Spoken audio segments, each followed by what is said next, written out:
नमस्कार दोस्तों, पहलवान गुरुदीन ग्रुप ऑफ कॉलेज के यूट्यूब चैनल में आपका स्वागत है। मैं रामलाल रैकवार, प्रवक्ता राजनीति विज्ञान, पहलवान गुरुदीन विधि महाविद्यालय पनारी ललितपुर।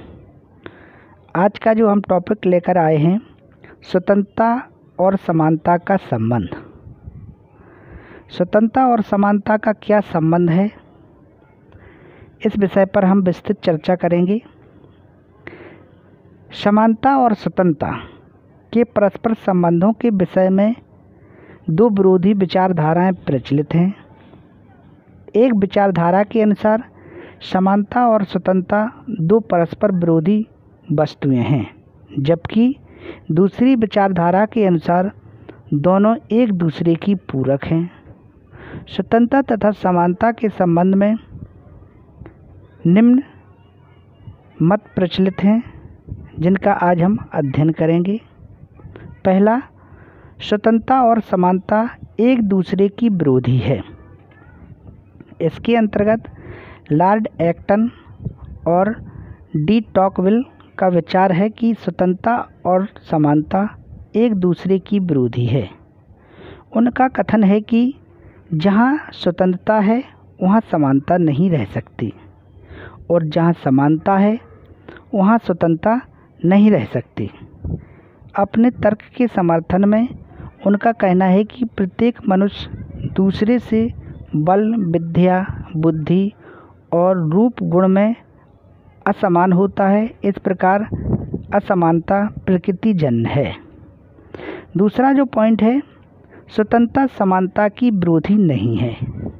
इस विषय में लॉर्ड एक्टन तथा टॉकविल ने जिन अर्थों में स्वतंत्रता शब्द का प्रयोग किया है वह भ्रामक है। स्वतंत्रता का वास्तविक अर्थ स्वच्छंदता नहीं है। स्वतंत्रता अधिकारों को सुरक्षित रखती है और अधिकार उसी समय संभव हो सकते हैं जबकि समानता हो। अधिकार कितने ही उपयोगी क्यों न हो, परंतु असमानता की दशा में उनका प्रयोग करना असंभव हो जाएगा। समानता के नंदन वन में ही नागरिक, सामाजिक और राजनीतिक स्वतंत्रता के पौधे पनप सकते हैं। जहाँ असमानता है, जहाँ भेदभाव है, जहाँ समाज ऊंच नीच और धनी निर्धन की दीवारों में बटा है, वहाँ स्वतंत्रता संभव नहीं है। स्वतंत्रता तथा समानता के संबंध में अगला जो पॉइंट है, स्वतंत्रता समानता की पूरक है। इस संबंध में स्वतंत्रता समानता की विरोधी नहीं, प्रत्युत वह उसकी पूरक है। स्वतंत्रता के विविध रूपों की सफलता समानता पर ही निर्भर है। समानता के अभाव में हमारी सब प्रकार की स्वतंत्रताएं निरर्थक हो जाएंगी। समानता के बिना स्वतंत्रता की कल्पना ही अधूरी है।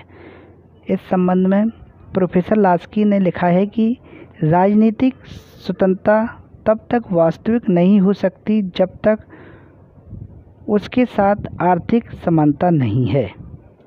समानता के संबंध जो स्वतंत्रता के साथ है, उसके विषय में अगला जो पॉइंट है, स्वतंत्रता समानता की जननी है। स्वतंत्रता समानता की जननी तथा उसका आदि स्रोत है। उदाहरण के लिए, यदि हम राजनीतिक समानता की कामना करते हैं तो हमें पहले राजनीतिक स्वतंत्रता प्राप्त करनी होगी। राजनीतिक स्वतंत्रता की प्राप्ति से कोई व्यक्ति शासन में भाग लेने का अधिकारी हो जाएगा और समानता के अनुकूल वातावरण के सृजन में समर्थ हो सकेगा। यही बात अन्य अधिकारों के विषय में कही जा सकती है। इस संबंध में रूसो ने लिखा है कि स्वतंत्रता बिना समानता के जीवित नहीं रह सकती। इस प्रकार स्वतंत्रता समानता की जननी है। वास्तव में स्वतंत्रता तथा समानता एक दूसरे की पूरक है। एक के अभाव में दूसरे का अस्तित्व संभव नहीं है। इस प्रकार स्वतंत्रता तथा समानता में पारस्परिक संबंध है। धन्यवाद।